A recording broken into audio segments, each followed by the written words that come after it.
This video is made to supplement and complement a project we're going to do in class and time spent in class. Be able to define alkali metal, alkaline earth metal, halogen, noble gas, representative element, we'll actually do that in the video, transition metal, intertransition metal. Use the periodic table as a model to predict the relative properties of elements based on the patterns of electrons in the outermost energy level of atoms. Again, look back to previous lectures. Identify the parts of a periodic table square. I'll be giving those to you in exams and expecting you to identify them. Identify an element's place on a periodic table if given facts about the element, its reactivity, electron patterns, and physical properties. This will be a tough one on the exam. Be prepared. Electrons and atomic orbitals. I want to remind you that previously we looked at the electrons and how the periodic table was really based on the positions of electrons and which shell was going to be filled by the last electron added.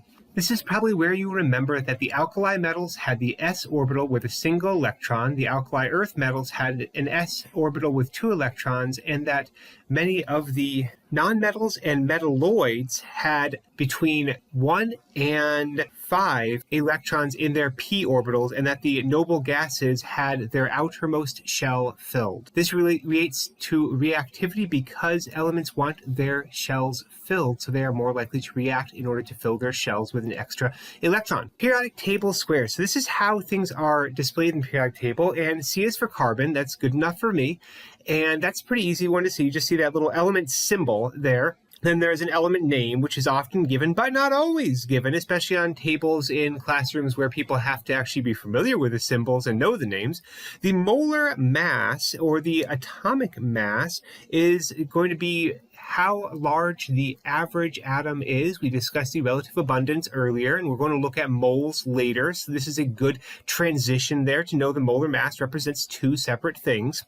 And the atomic number is just how many protons there are, and generally how many electrons there are if you're looking at a non-ion. The first one here is by S block, F block, D block, and P block. Now that's not a prison. That's going to be what outer electron orbitals are being filled in those elements, and that is an electron-based periodic table. This next one, the periodic table, is showing the metals, the transition metals, lanthanoids, actinoids, metalloids, nonmetals, halogens, noble gases, and the like. You can see here the transition metals are going to be filling up the D block, and you've got your lanthanoids and actinoids are both in F blocks down near the bottom.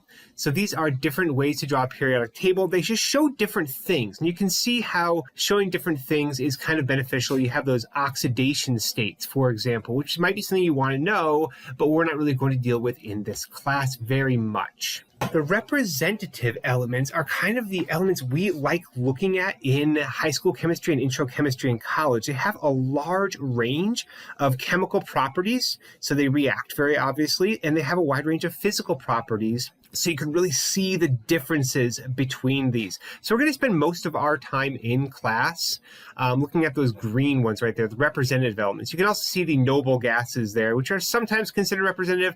They're not very reactive, but that in and of itself is a chemical property of them. Now, just because an element is here doesn't mean it's super common. We probably know that iron is pretty common, and that's going to be one of the transition metals. Other elements can be relatively common just given their stability.